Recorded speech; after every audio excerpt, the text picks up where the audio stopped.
in the Jerusalem J community, we are a very varied community. They can be from a religious society, from Arab society, from Haredi society. What we offer is the opportunity to be who you are with the background that you came with. And ultimately, when we're talking about the LGBT community, we are a community with certain cultural values that we're identified with, but those who belong to the community are not necessarily people who identify with those values. It's not, that I would say I'm feminist, I am a religious, and I adopt a set of values that come with that. And I think that much of the challenge is to reach a situation of self-acceptance and love with my sexual identity, which is very important, and my gender identity, which is very important, as well as the values and culture that I've come with from my home. The challenge that they need help with is their self-identity, or how to mediate it with their family, what people will say, friends, and so on. I think all of the questions are a very important challenge, each in its own right. And I think that the first stage is indeed to find out who I am on my own terms, who I am, what's important to me, where do I identify with the gay community, where do I identify with my home community, each one individually, and then it's much easier to come to your family and friends and say, yes, I'm proud of whom I am when I know what it means to me. You're talking about two very different worlds and how to connect them and how to identify with the values of each of them. But there are many people in whom those worlds clash with one another and contradict one another. Can you belong both to the Orthodox community and the LGBT community? Is it possible? The fact is, there are people who do it.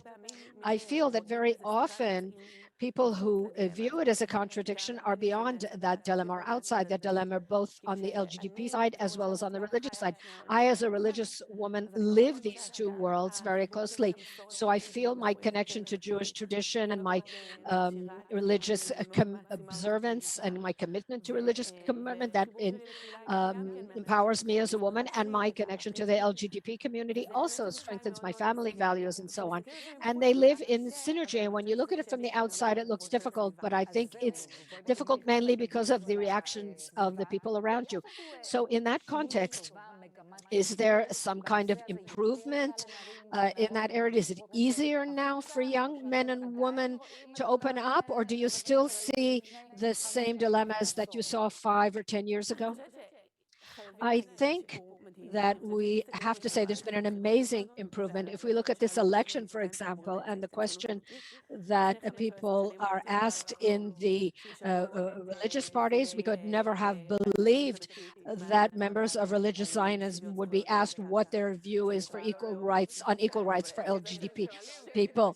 So I don't always agree with what they say, but the very fact that it's open is different. And we see people coming out at a much earlier age, sometimes even children coming out of the gender, coming out in a different gender.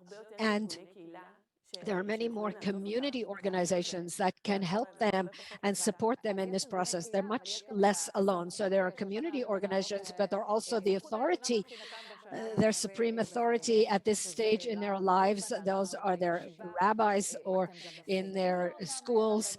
Do you help those rabbis and school leaders to accept these young people, to give them answers when they come to talk about themselves? The answer is yes. I will say that, as you said, we're very well organized and we have a lot of organizations. And I think that a rabbi of a girls' school or a yeshiva, when a young man or woman comes to them, they should ask for professional help. We have a very broad psychosocial services to offer.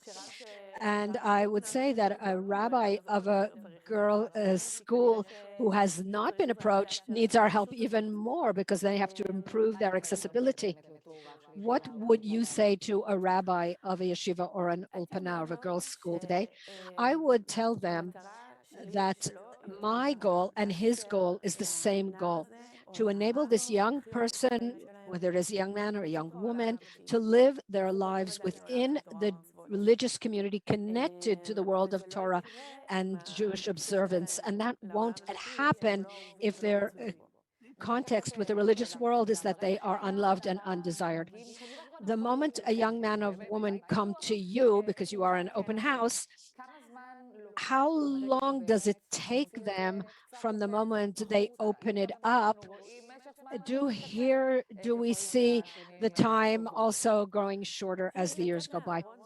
To come out is not a linear process. People in our community come out every day in their lives. They come out before their families, their friends, the expanded family, the girls' school or yeshiva. There are many circles in life in which you have to say who I am and what I am. And that's how we live our lives. And the assumption is that people are cisgender or straight. This is an ongoing process that never ends. And I think important milestones are when we tell our parents, when we tell our close surroundings. And you have to bear in mind that to come to the open house is already something that requires investigation. There are people who come to the open house who've already spoken to their parents. Sometimes they come together with their parents. And there are other people for whom this process takes much longer. We have wonderful volunteers from Tehillah, which is an organization that supports parents of LGBT children and helps the parents, and also advises the young people how to open up to their parents and their families. So one of the most important factors in this, okay, it's very frightening until you come out. It doesn't matter how liberal your family is and accepting, until the child comes out, they're never sure 100% that their parents love them as they are. And that's something we need to change as a society. Emuna, Klein, Barnoy, thank you very much.